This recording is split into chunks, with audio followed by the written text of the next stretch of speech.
Guys, ayan guys, dumating na yung parcel ng anak ko. Yung in-order niya sa TikTok. Ayan guys, tingnan natin kung ano to. Alam nyo guys, ano niya to eh. Ay, ano siya. Ako yung nag-open kasi ayaw niya eh. Ayaw niyang siyang ano. Kaya yung videohan ko, ako na lang daw. Ayan, dress siya. Wow! Hala, ganito pala yung tela niya. So, ano talaga. Pag umorder kayo, guys, minsan talaga, expect, ano ba yun?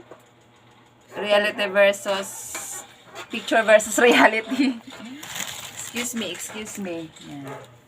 So, ayan, guys. Talagang pang ano siya, pang slim talaga, oh. Tapos, may slit siya dito. Ayan, mabuti na lang kasi sexy siya. Pero pag ako magsuot nito, mukha akong suman na buntis. Yan. Yan guys, ang ganda. Yung in-order ko para kay kay Alinjosa, wala pa, hindi pa dumating. So, ayan. Kasi regalo ko sa kanya. Ayusin mo naman. Itutok mo lang sa. So, yan guys, isusukat namin ko. Ay, susukat namin. Ay, ang cute.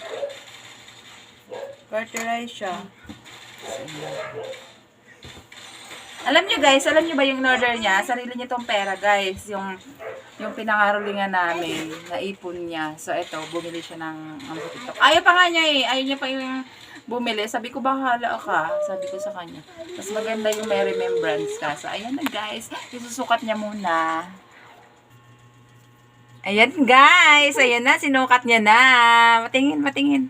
Wow. Patingin sa slit. Wow, ang sexy. Nakaka-sexy talaga. Bagay na bagay talaga sa mga slim pa ang katawan. Alam niyo, hindi niyo na itatanong guys, ganyan ang katawan ko nung dalaga pa ako. Dapat tinatawanan pa niya ako, ayaw maniwala.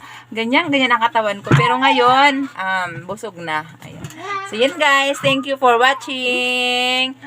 Bye!